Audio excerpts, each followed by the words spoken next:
नाज़रीन, कहते हैं कि किसी भी मुआशरे के मुहज़्ज़ब होने के लिए उसकी अव्वलीन तरजीह जो होती है वो तालीम होती है, लेकिन अगर तालीम पर तवज्जो ही ना दी जाए तो वो तालीम का बेड़ा गर्क करके रख देती है।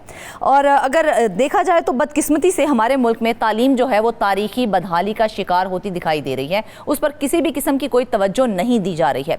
इस तमाम सूरत हाल पर बात करने के लिए हम बात करेंगे नुमाइंदा ख़ुसूसी रियाज़ उल हक से। रियाज़, सबसे पहले तो हमें ये बताएं ना कि हमेशा कहा जाता है कि तालीम अव्वलीन तरजीह है, लेकिन उस पर ही तवज्जो नहीं दी जाती। इसकी ज़बूहाली का आखिर क्या वजूहात हैं और क्यों ये इतनी ज़बूहाली का शिकार है तालीम हमारी? बहुत शुक्रिया फरजाना। देखिए, ये इतना इम्पोर्टेंट टॉपिक है कि इस पे ये जो इकनॉमिक सर्वे आया और उसके बाद जो बजट की दस्तावेज़ात हैं उसके अंदर बेतहाशा मालूमात हैं कि इस पे मेरा ख्याल है कि कई घंटे जो है बहस हो सकती है।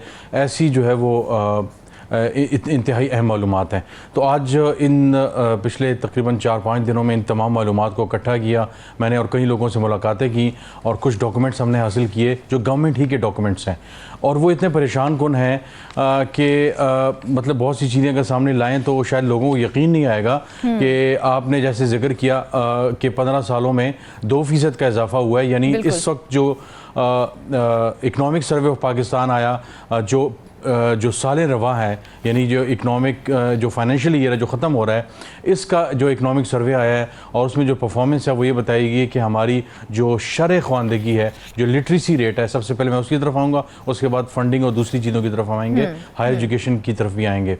तो शरह जो ख्वानदगी है वो पाकिस्तान का सबसे इम्पोर्टेंट एक किसी भी मुल्क का एक वो होता है कि इस मुल्क में कितने लोग पढ़े लिखे हैं। तो इकनॉमिक सर्वे के मुताबिक पाकिस्तान में 60% लोग जो है वो तालीम याफ्ता हैं, और तालीम याफ्ता की जो एज है वो उन्होंने गिनी है कि 10 से ज़्यादा जो हों, 5 से 10 के दरमियान या 5 से 9 के दरमियान जो होते हैं वो तमाम बच्चे होते हैं जो एनरोलमेंट की एज में होते हैं, जिन्होंने बच्चों ने भी दाखिला लेना होता है। 10 के बाद अगर कोई बच्चा एनरोल नहीं होता तो वो नाख्वानदा समझा जाता है। लिहाजा 10 के बाद की जो तमाम तफसीलात हैं वो बड़ी परेशान कौन है। और ओवरऑल जो लिटरेसी रेट है वो 60%, जैसे मैंने कहा बताया गया 60%। ये 60% भी अब हुई है ना रियाज, इससे पहले तो बल्कि 58% थी, 2%। तो अब ये इन सालों के अंदर ये एदादो शुमार बढ़े हैं। बिल्कुल ऐसे ही है। और इस वक्त मेरे पास पिछले कुछ 6-7 सालों के इकनॉमिक सर्वे हमने कई दिनों में जो है वो इन्वेस्टिगेट किए, जिसके मुताबिक एक इकनॉमिक सर्वे है और वो हमारे पास मौजूद है, जिसके तहत पाकिस्तान की ये 2018-19 का जो है वो डेटा है, 18-19 का, और ये इकनॉमिक सर्वे है 2023-24 का। ठीक है, तकरीबन जो है वो आप कह सकते हैं कि 2 साल पहले का है या 1.5 साल पहले का है। उसमें जो पाकिस्तान की जो लिटरेसी रेट बताया गया है वो 62.4 बताया गया है।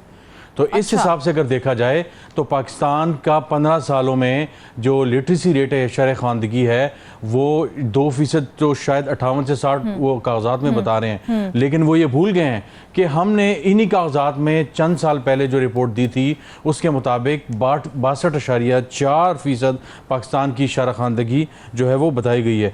और मज़े की बात है 2020-21 के मुताबिक 2020-21 के मुताबिक पाकिस्तान की शरह ख़वानदगी 62.8 यानी ऑलमोस्ट 63% है। ठीक 63%। अब अंदाज़ा लगाएं कि इस वक्त जब हम बात कर रहे हैं 2024-25 का साल जो है वो ख़त्म हो रहा है, माली साल, और इकनॉमिक सर्वे की रिपोर्ट आती है जिसके मुताबिक पाकिस्तान की जो शरह ख़वानदगी है वो 60% है।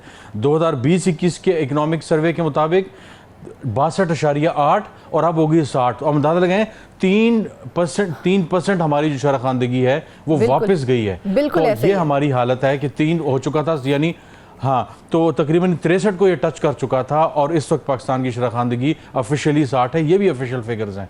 और मैंने अब 1-2 और इदारों से जो है वो बात की है। हम पिछले कोशिश कर रहे हैं कि जो 20 सालों का डेटा है वो हमारे पास निकला है, उसमें कुछ और एंगल्स भी हैं, उस पर हम फिर कभी बात करेंगे। लेकिन रियाज, इस तमाम सूरत-ए-हाल को मद्देनजर रखते हुए जब हमें पिछले दिनों ये भी पता चला था कि वज़ीर-ए-आज़म की जानिब से तालीमी एमरजेंसी जो है वो नाफिज की जा रही है, तो उस पर क्या पेशरफ्त हो सकी है, क्या अमल दरामद किया जा सके अब तक उस पर?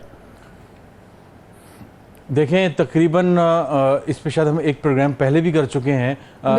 पिछले साल मई-जून में प्राइम मिनिस्टर ने एमरजेंसी का ऐलान किया, एजुकेशन एमरजेंसी का, और उन्होंने कहा कि जनाब ये बहुत ज़्यादा ज़रूरी है और तालीमी एमरजेंसी जो है इसके बगैर हमारा नहीं है, कौम नहीं बच सकती, कुछ नहीं हो सकता। और एजुकेशन एमरजेंसी जो है का नफाज कर दिया गया, ऐलान भी कर दिया गया और कहा गया वॉर फुटिंग पे इसकी तैयारी की जाए, जंगी बुनियादों पर, और इसके बगैर जो है कोई चारा नहीं है।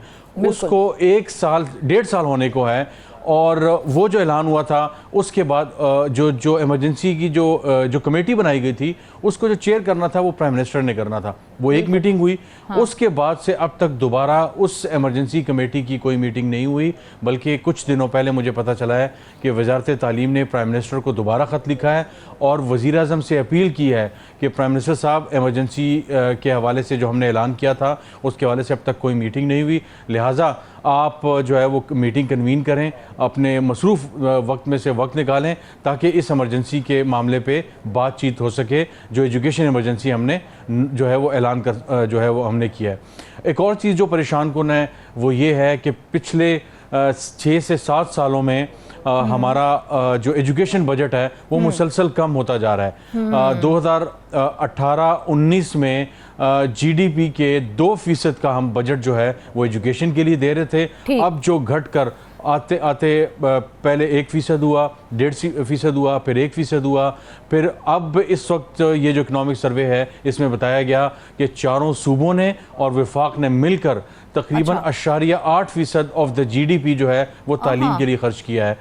यानी पूरे बजट का यानी आप अंदाज़ा लगाएं कि आज 2 दिन पहले जो सिर्फ ज़िमनी जिसे ग्रांट्स कहते हैं, सप्लीमेंट्री ग्रांट्स कहते हैं, उसके लिए 712 जो है वो अरब रुपए मंजूर किए गए। यानी हमने 100 अरब मांगे थे और ये देखें हमने 180 अरब रुपए खर्च कर लिए, लिहाजा 80 रुपए की ज़मीनी ग्रांट है वो पार्लियामेंट से 2 दिन पहले मंजूर हो गई। लेकिन यहाँ पे तालीम के लिए इनके पास पैसे नहीं है।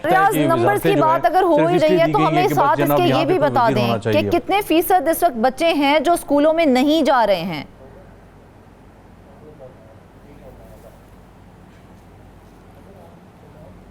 देखिए तकरीबन इस वक्त जो लेटेस्ट फिगर है, कल मेरी national commission for human development के कुछ लोगों से बात हुई और उनका ये कहना था कि ये जो तादाद है जो स्कूल से बाहर है वो 26 से 27 जो है वो मिलियन के करीब है। यानी 2.5 करोड़ से ज़्यादा बच्चे जो हैं वो स्कूल गोइंग के बच्चे एज के बच्चे हैं, लेकिन वो स्कूल से बाहर हैं।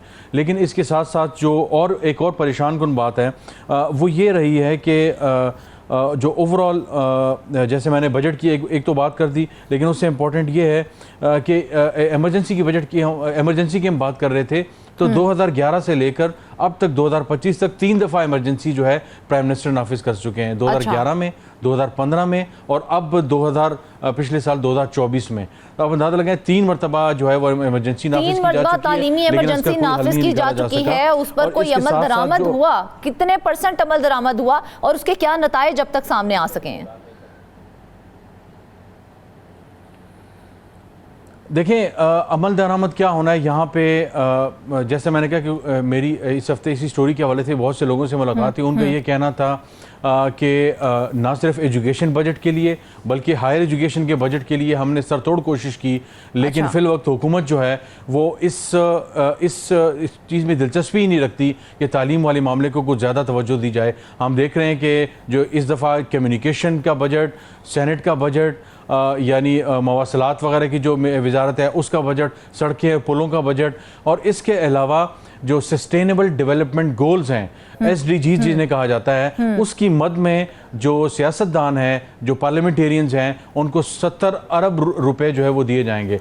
दिलचस्प बात यह है कि ये SDGs है, ये लाया इसलिए गया था क्योंकि MDGs जो थे, मिलेनियम डेवलपमेंट गोल्स थे, वो पाकिस्तान अचीव नहीं कर सका था। उसके बाद SDGs आए थे और SDGs का मतलब ये था कि तालीम, सेहत और इसके अलावा जो ह्यूमन डेवलपमेंट इंडेक्स है वो बेहतर किया जाएगा पाकिस्तान जैसे। लेकिन हमने तो देखा है कि हुकूमत की जानिब से तालीम को मुसलसल नजरअंदाज ही किया जा रहा है। अगर यही सूरत हाल रही तो उन पसमानदा इलाकों का क्या बनेगा जहां पर बच्चे तालीम ही हासिल नहीं कर पा रहे हैं? क्या कोई इकदाम उस हवाले से भी सामने आए हैं?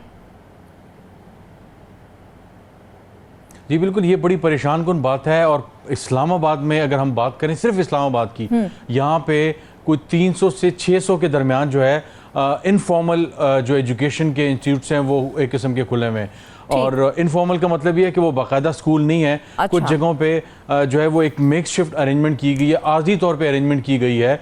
तो इस्लामाबाद जैसे शहर जहाँ पे वसाइल भी अच्छे खासे हैं, यहाँ पे ब्यूरोक्रेट्स रहते हैं, यहाँ पे पूरी मशीनरी रहती है, यहाँ पे पार्लियामान है, अगर यहाँ पे ये हाल है कि यहाँ पे आपके पास फॉर्मल जो एजुकेशन के लिए जो है वो बच्चों को इनरोल करने के लिए आपको मसाइल आ रहे हैं, तो हम अंदाज़ा लगाएं कि पूरे मुल्क में जो नाख्वानदा अफराद की तादाद है वो इस वक्त जो करंटली हम बात कर रहे हैं 6 करोड़ 76 लाख से ज़्यादा हो चुकी है। 6 करोड़ 76 लाख अफराद जो है वो पाकिस्तान में इस वक्त नाखानदा हैं। और जो एक और जो इकनॉमिक सर्वे में जो फिगर आया, अगेन ये जितने फिगर्स हैं बड़े परेशान कौन है, लेकिन अगर जो इख्तिदार में जो लोग बैठे हुए हैं अगर उनमें से कोई प्रोग्राम देख रहा हो तो यकीनन उनकी आंखें खोलने के लिए काफ़ी होगा।